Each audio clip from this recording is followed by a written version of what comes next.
હવે સાહેબે કીધું આશીર્વાદના રૂપમાં આશીર્વાદ તો આપણા ગુરુ બાપાનો હે, જ્યોતિષર બાપાનો, આ સંત સાધુઓ ઉપર એ ફળીભૂત થયેલો હે. તારે આપણે આટલા બધા મળ્યા અને આટલી મેદનીમાં આટલી આ સભા હે એ જ્યોતિષર બાપાની ને એના આશીર્વાદની હે.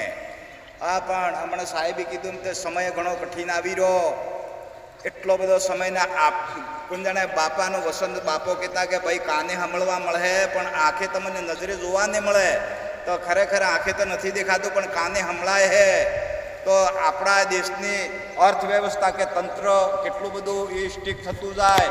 હા, પણ બધા ભક્તિ ખૂબ કરજો, માલિકનું નામ ખૂબ લેજો, ધર્મને રસ્તે ચાલજો અને માલિકનું બને એટલું ધર્મનું સતનું જે કામ કરવું એવું કરવું, કોઈ ખરાબ કામ નહીં કરવું અને માલિકનું નામ લેવું અને ભગવાનની ભક્તિ કરવી અને આપણા ગુરુનો આલેલો બોધ, આપણા ગુરુનું વસન, આપણા ગુરુની ભક્તિ એને હવે આ સમય આવી ગયો હે તો એને આગળ રાખી અને જે કંઈ કામ કરવું તો એનાથી આપણે આ પારથી પેલે પાર થઈ જવું.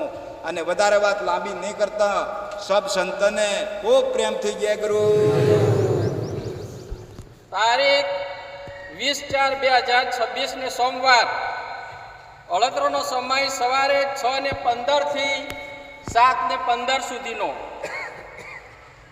2 ચાસ દક્ષિણથી ઉત્તર, 3 ચાસ પશ્ચિમથી પૂર્વ.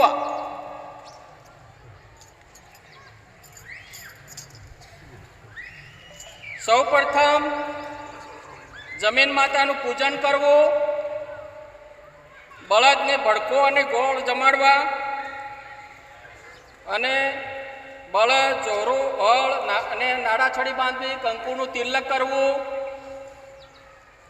અને સેવા પૂજા કરવી ને આરતી કરવી. હવે ઉપવાસની વાત. વૈશાખ માસના ઉપવાસ ચૈત્ર વદ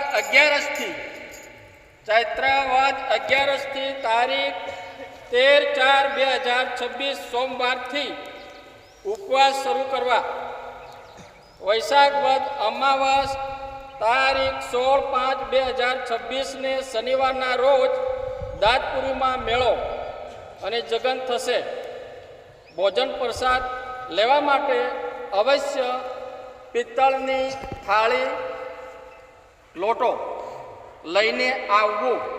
એ પ્રથા પર વધારે વજન મિલ્યો આવશે. ઉપવાસમાં સવારમાં સૂર્યનારાયણ ભગવાનને જળ ચડાવવું.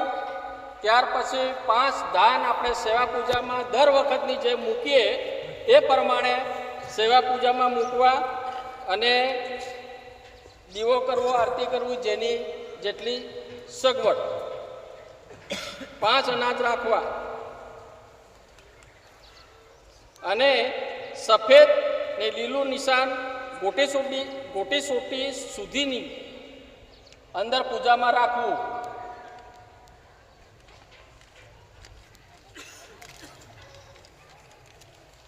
હવે દાંતપુરી ધામની અંદર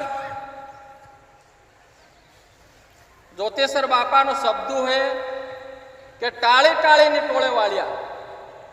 તો આપણો વખત વારો દરેક પાસે મોબાઈલ હે, હું પરિસ્થિતિ હે, કેવી પરિસ્થિતિ આવે હે. એટલે બાવસીએ કીધું કે 5 શબ્દમાં વાત કરવાની. એટલે દરેકે પરિસ્થિતિને આધીન જીવવાનું આપણે. પરિસ્થિતિ કોઈ નબળી આવે તો આપણને બાપે કીધું હોય કે લે પોતાના પગ ઉપર ઊભા રહે તે દાડે જ કામ લાગે, બાકી બધા ટેકા ખાઈ જાય.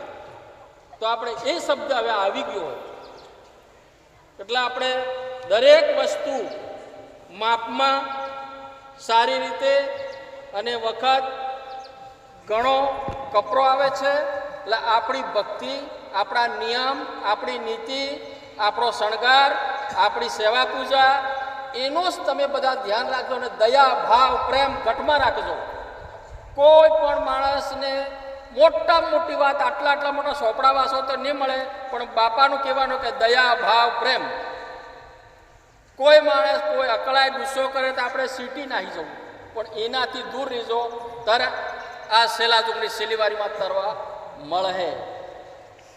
હવે આશીર્વાદના રૂપમાં ગુરુદેવ આપણને બે શબ્દ કહે, સબ સંતની જય ગુરુ.